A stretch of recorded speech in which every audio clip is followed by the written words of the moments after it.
Hello good morning student, it's Geeta. Welcome to physics by Geeta ma'am. देखो बेटा, आपका last topic है इस चैप्टर का ग्रेविटेशन का एस्केप स्पीड।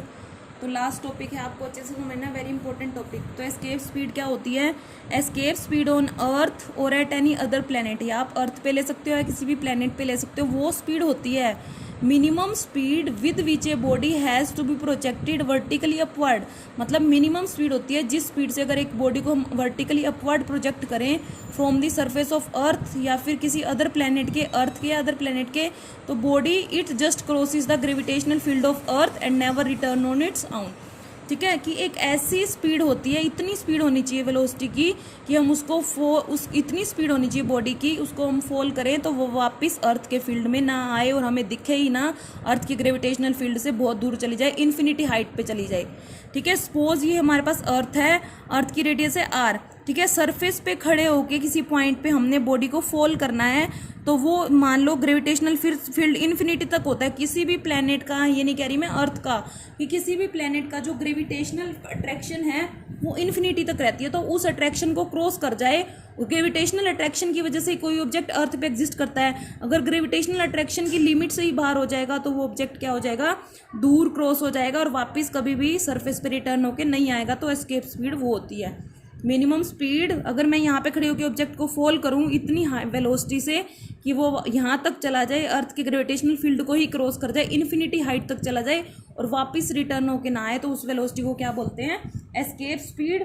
एस्केप स्पीड को हम डिनोट करते हैं वी से। अब हम इसके लिए एक्सप्रेशन फाइंड आउट करते हैं, एस्केप स्पीड की वैल्यू कितनी होगी।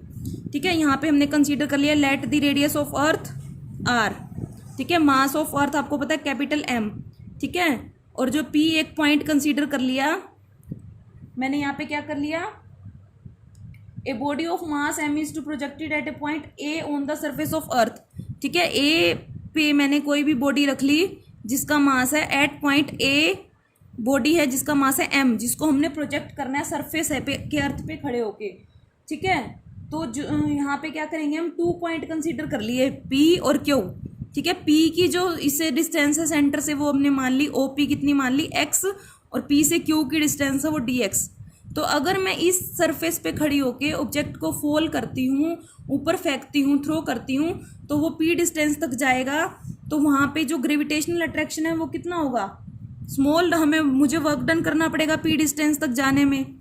ठीक है, तो यहाँ पे सबसे पहले क्या करोगे, मैं इस अर्थ के सरफेस पे ए पॉइंट पे खड़ी होकर किसी भी ऑब्जेक्ट को फोल कर रही हूँ सो that it can cross the gravitational attraction of earth and never return on the earth surface. तो मुझे यहाँ पे खड़े होकर ऑब्जेक्ट को फोल करना है कि अर्थ के ग्रेविटेशनल फील्ड को क्रॉस कर जाए और never return on the surface of अर्थ पे कभी ना आए।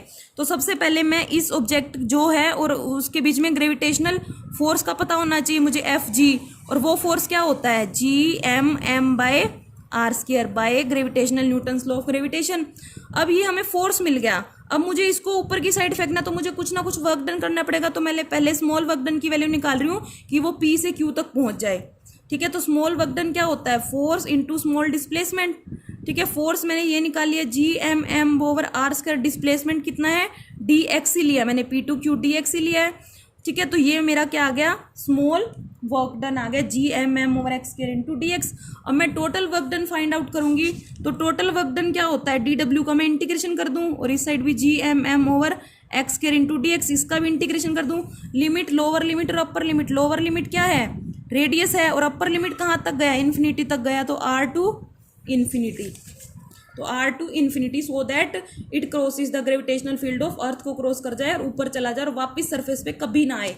कोई भी चीज़ सरफेस पे तब नहीं आती जब वो उसके ग्रेविटेशनल फील्ड को क्रॉस कर जाती है। जैसे ये अर्थ है हमारी, जैसे ये हमारे पास अर्थ है, ये अर्थ का सरफेस है। ठीक है, और ये अर्थ की रेडियस है आर। ठीक है, मैं सरफेस पे खड़ी होकर किसी ऑब्जेक्ट को फॉल कर रही हूँ, तो इसका मान लो ग्रेविटेशनल फील्ड इस हाइट तक है, यहाँ तक है, और मैंने इस हाइट से अब वो तक फेंक दिया इस ऑब्जेक्ट को, तो एक ऐसी लिमिट आएगी कि ऑब्जेक्ट हमें कभी भी वापस सरफेस पे फॉल होता नहीं दिखेगा, वो इन्फिनिटी में ही कहीं मतलब गायब हो जाएगा। तो उस वेलोसिटी को ही बोलते हैं एस्केप वेलोसिटी।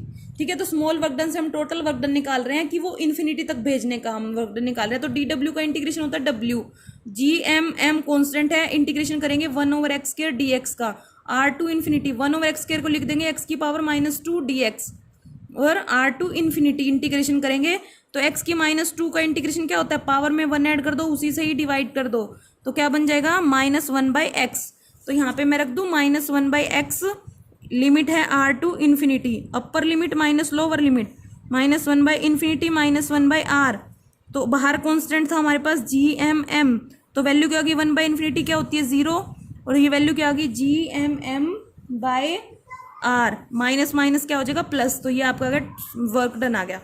ठीक है, और वर्क डन किस में कंजर्व हो जाएगा, kinetic energy of the body में, क्योंकि वो बॉडी को हम क्या कर रहे हैं, मूव करवा रहे हैं, तो वर्क किसके इक्वल हो जाएगा, काइनेटिक एनर्जी के। तो यहाँ से GMM/r किसके इक्वल हो गया, ½ mv², और v क्या है उसकी एस्केप वेलोसिटी, तो यहाँ से m to m कैंसिल, तो v² की वैल्यू कितनी आ गई 2gm/r, और ve की वैल्यू क्या आ जाएगी 2gm/r अंडर दी रूट। यही हमने निकाली थी कि अगर ऑब्जेक्ट इस वेलोसिटी से फॉल करेंगे तो वो कभी भी अर्थ के सरफेस पे वापस बैक होके नहीं आएगा, तो इस वेलोसिटी को क्या बोलते हैं, एस्केप वेलोसिटी, जिसकी वैल्यू होती है 2gm/r under the root. Most important expression of the chapter, आपको अच्छे से आना चाहिए, note down in your notebook, if any problem then discuss. Okay जी, थैंक यू।